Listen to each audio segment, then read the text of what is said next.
अस्सलामुअलैकुम दोस्तों, soap serial मोहब्बत जे माग जे ईंदड़ नई एपिसोड में छा थींदो ऐं छा थियण वारो आहे, इन तफ़सीलात ॼाणण लाइ जेकॾहिं अभी असांजे चैनल ते नवां आहियो त महिरबानी करे असांजे चैनल खे सब्सक्राइब कंदा, जीअं हर ईंदड़ नई ख़बर जल्द खां जल्द तव्हां ॿाहिरनि ताईं मुहैया थी सघे।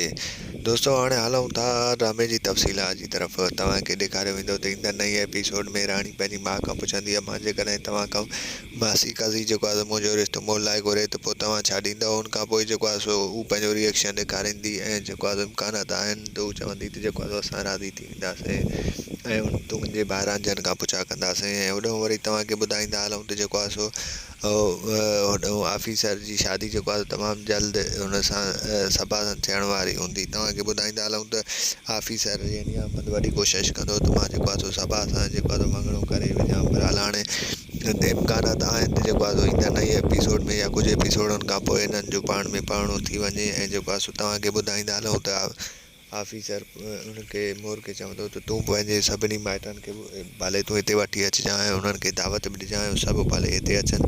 ऐं तंहिंखां पोइ हू चवंदसि साहिबु हा बिल्कुलु मां उन्हनि खे वठी ईंदुसि। ऐं तव्हांखे ॿुधाईंदा हलूं त नादा वीचारी हिननि खां गुम थी वई आहे ऐं नादा हसन वटि आहिनि। हसन वॾो कमीनो आहे ऐं हू चवंदो त मां हिन सां शादी कयां, बहरहाल हू बार बार शादी खां इनकार कंदी आहे, चवंदी त मां तोसां कॾहिं बि शादी न कंदुसि। ऐं होॾो वरी तव्हांखे ॿुधाईंदा हलूं त नादा जी माउ ऐं हुनजो पीउ होतू सख़्तु परेशान हूंदा ऐं चवंदा त आख़िर छोकिरी वई काॾां आहे, जेकॾहिं घोटु न पहुती त असां कहिड़ो कंधु खणी वापसि वेंदासीं। ऐं होॾो वरी तव्हांखे ॿुधाईंदा हलूं त मुंजेरी वारा परेशान हूंदा, चवंदा त हाणे ॾींहों ॾींहुं असांजा हालात ख़राबु थींदा था वञनि, असां हाणे पाण खे कीअं मज़बूत कयूं।